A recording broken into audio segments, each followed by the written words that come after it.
안녕하세요. 시대를 깨우는 종말론 전문TV의 윤호수 목사입니다. 많은 분들이 말씀하십니다. 적그리스도는 실존 인물이 아니다. 적그리스도는 바로 이 사람이다.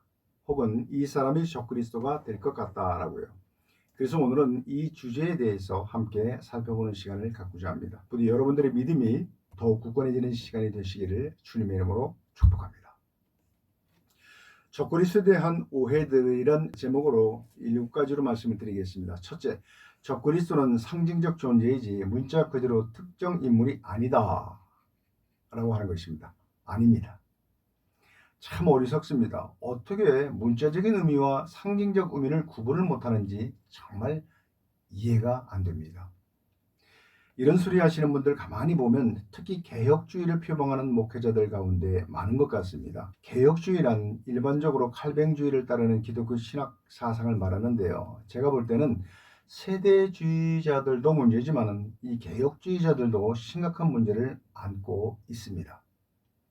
저들 가운데 어떤 분들은 666 표도 상징, 또 7년 환란도 상징, 천년왕국도 상징이라더니 이제는 적그리스도까지 상징 운운합니다. 그러다가 천국과 지옥도 상징이라고 할까봐 두렵습니다. 예전에 어떤 목사님은 지옥이 영원하지 않을 것이라 라는 얘기하는 걸 들어보면서 제가 깜짝 놀랐습니다. 성경에서 적그리스도가 사람이라는 점을 암시하거나 직접적으로 언급하는 구절들은 차고 넘칩니다. 5군데만 보겠습니다. 요한일서 2장 22절 거짓말하는 자가 누구뇨? 예수께서 그리스도이심을 부인하는 자가 아니뇨? 아버지와 아들을 부인하는 그가 적그리스도니. 요한 2서 1장 7절 미혹하는 자가 많이 세상에 나온다니 이는 예수 그리스도께서 육체로 임하심을 부인하는 자라. 이것이 미혹하는 자요 적그리스도니라. 데살로니가후서 2장 3절 불법의 사람 멸망의 아들이니. 다니엘서 9장 27절 그가 장차 많은 사람으로 더불어 한 일해 동안의 언약을 굳게 정하겠고 그가 그 일해의 절반에 제사와 예물을 금지할 것이며. 계시록 20장 10절 거기는 그 짐승과 거짓 선지자들도 있어 세세토록 밤낮 괴로움을 받느니라. 이 구절들은 적그리스도가 단순한 개념이나 상징이 아니라 실제로 역사 속에 등장하는 실존 인물임을 분명하게 말해주고 있습니다. 둘째로 쿠시너가 적그리스도일 것이다. 아닙니다. 쿠시너가 적그리스도가 되려면 그가 미국의 8번째 왕 대통령으로 당선되어야 할 뿐만 아니라 그는 이미 7대통령들 가운데 속해 있어야만 합니다. 즉 징검다리로 예전에 미국 대통령에 당선되었던 경험이 있어야만 합니다. 지금이라도 쿠시너가 그렇게 되려면 아무리 빨라도 트럼프의 임기가 끝난 다음에 시작해야 하는데 성경 예언에 따르면 적그리스도는 3선을 하게 되므로 트럼프 4년, 쿠시너 3선 16년, 쿠시너 중간에 당선된 사람 4년을 더하면 이스라엘 독립으로부터 101년이 쯤 됩니다. 그렇게 되면 우리가 앞에서 배운 한 세대가 80대까지임을 감안할 때 쿠시너는 이 기준에 부합하지 못합니다. 그래서 쿠시너는 적그리스도가 될 수 없는 것입니다. 이스라엘의 평균 수명은 2025년 기준 82.5세입니다. 물론 이 기준에 미치지 못하는 사람들도 있을 것이고 이보다 더 오래 사는 사람들도 분명 있을 겁니다. 그래서 언제나 중요한 것은 성경의 기준이 되어야 합니다.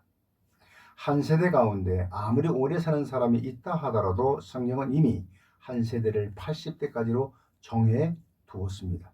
시편 80편 10절 강건하면 80이니라. 누가복음 21장 32절 내가 진실로 너희에게 말하노니 이 세대가 지나가기 전에 모든 일이 다 이루리라. 그래서 쿠시너는 적그리스도가 못됩니다. 80 이상을 못 산다는 그런 소리가 아니에요. 어떤 분은 이 세대라고 했지 언제 한 세대라고 했냐 그러는데 그래서 문맥을 보시라는 겁니다. 실제로 적그리스도는 이슬람이나 불신자 가운데서 나온다? 아닙니다.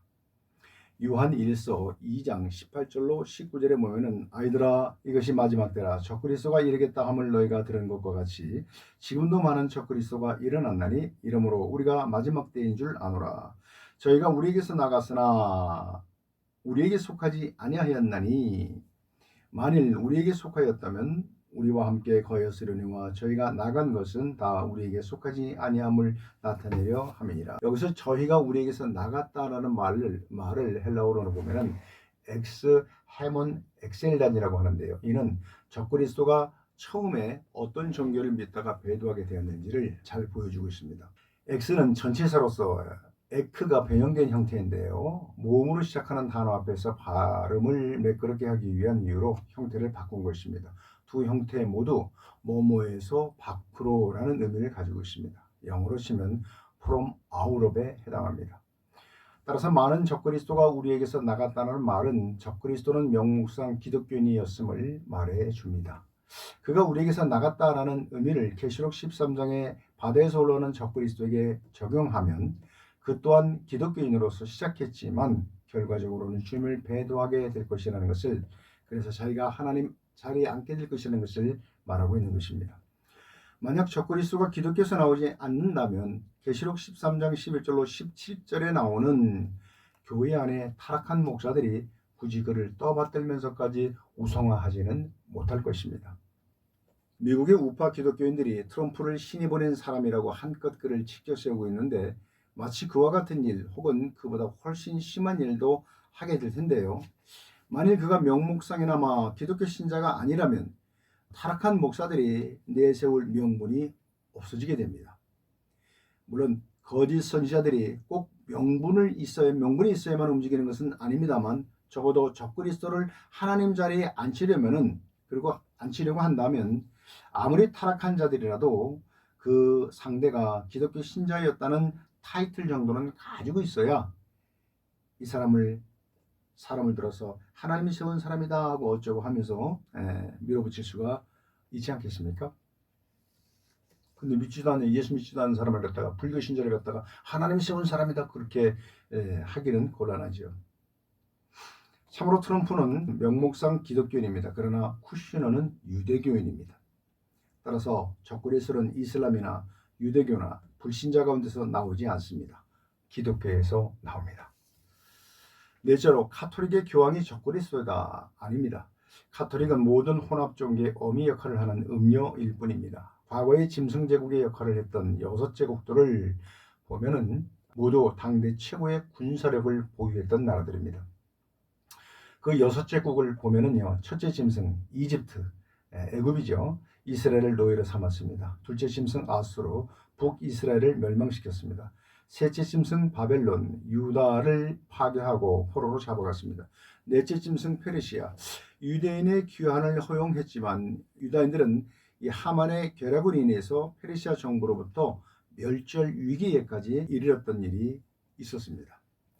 다섯째 짐승 헬라죠. 유대교를 박해했고 에피파네스의 악행이 있었는데 이 에피파네스의 악행은 적그리스도인 도널드 트럼프의 모습을 미리 보기로 다 보여줄 정도입니다.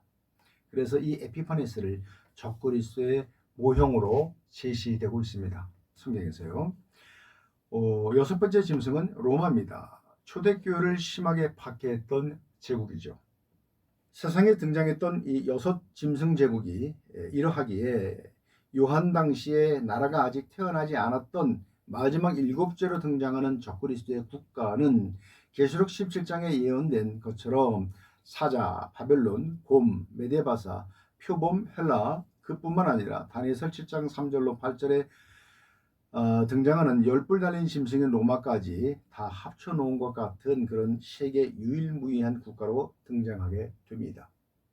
7제로 등장하는 적그리스도의 국가가 그렇다는 것입니다. 따라서 이 시대의 적그리스도의 국가는 그동안 적그리스도의 역할을 했던 모든 제국을 다 합쳐놓은 것 같은 그런 강력한 군권을 가진 나라입니다. 어딜까요? 단연 미국입니다. 그런데 이 바티칸의 군대의 수는 교황을 지키는 군의대와 헌병대를 다 합쳐봐야 고작 300명도 채 안 됩니다. 참고로 나라의 면적도 여의도보다 훨씬 작습니다. 인구는 800명 정도이고요. 시민은 성직자 중심으로 되어 있는데 대부분 성직자, 수도자, 교황청 직원들로 구성되어 있습니다. 이런 나라가 어떻게 다니엘서 7장 20절에서 말하는 동류들보다 강하다 그랬어요.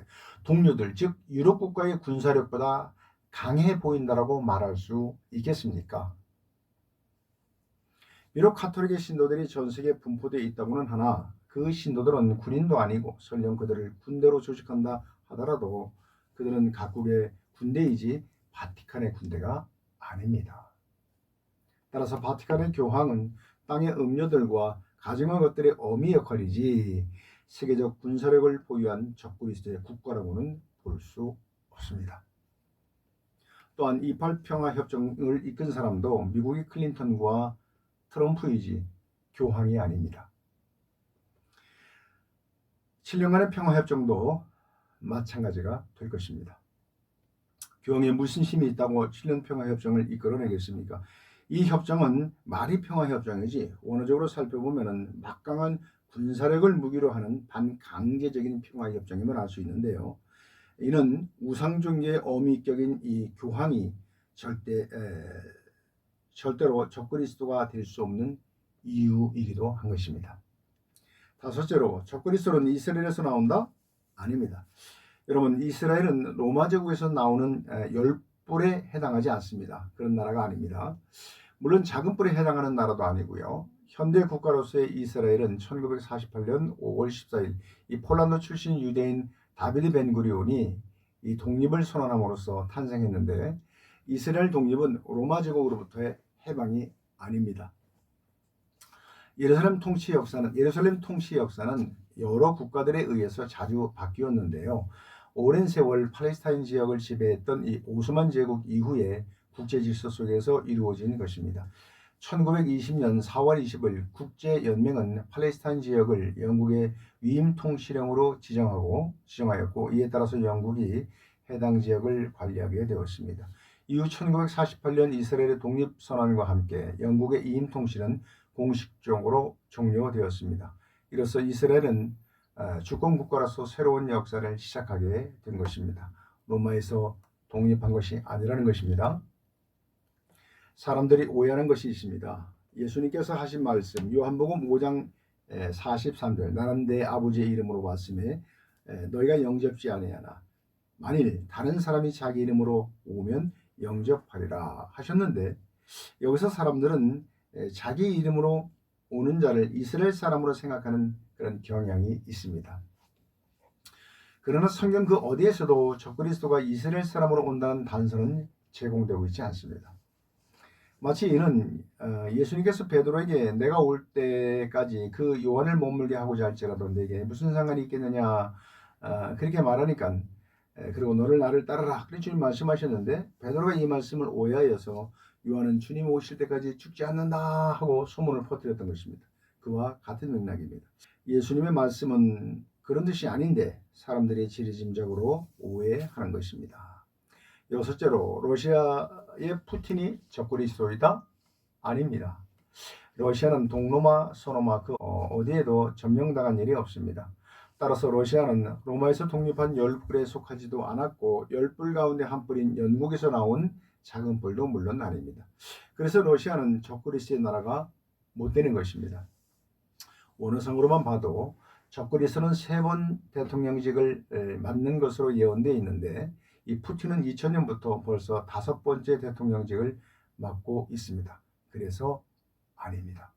무엇보다도 러시아와 푸틴은 이스라엘 민족으로부터 사랑을 받지 못합니다. 그래서 메시아로 인식되는 적그리스도가 될 수 없는 것입니다. 러시아는 에스겔서 37장 38장에 나오는 곡과 마곡에 해당하지 세계 패권을 쥐고 세상의 중심인 바다에서 올라오는 적그리스도 나라가 아닙니다. 참고로 바다는 세상의 중심을 말합니다.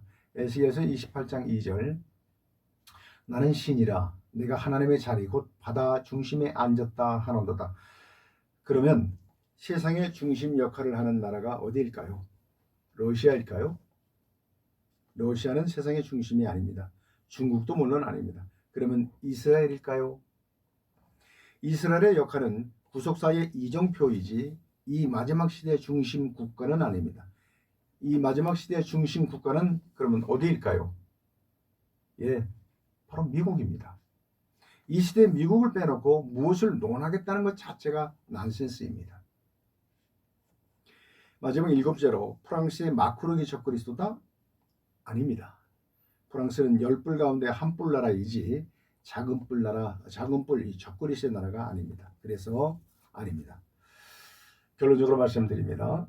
계시록 11장 10절에 보면 또 7왕이라 5은 망하였고 애굽, 아수르, 바벨론, 메데바사, 헬라 하나는 있고 로마 다른 하나는 아직 이르지 아니하였으니 이름은 반드시 잠깐 동안 계속하리라. 아직 태어나지 않은 미국을 두고 하시는 말씀입니다. 자, 그리고 이어서 11절 말씀은 그 미국에서 적그리스도가 이어지죠. 적그리스도가 될 사람에 대한 중요한 단서를 제공해 주는 말씀입니다.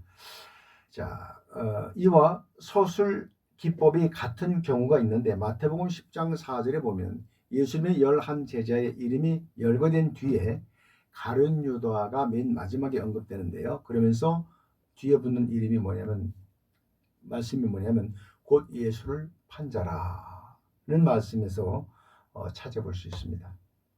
아직 태어나지 않은 미국을 언급하신 뒤에 이어서 미국에서 나올 적그리스도, 여러 대통령들 가운데 하나를 말하는 거죠. 적그리스도에 대한 얘기를 하고 계신 것과 서술 기법이 같은 것이에요.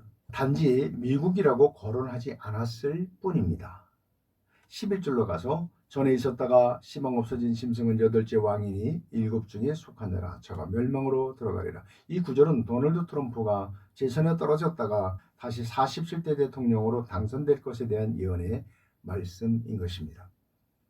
따라서 이 불확실성의 시대에서 말씀에 대한 확신보다 우리에게 안정감을 주는 것은 없습니다. 그러므로 말씀을 붙드십시오. 그리고 믿으십시오. 그러면 흔들리지 않게 될 것입니다. 저는 여러분의 신앙을 위해서 이런 말씀을 전하는 것이지 어떤 이득을 보자고 하는 것이 절대 아닙니다. 다음 영상은 트럼프에 대한 오해들이라는 제목으로 찾아보겠습니다. 감사합니다.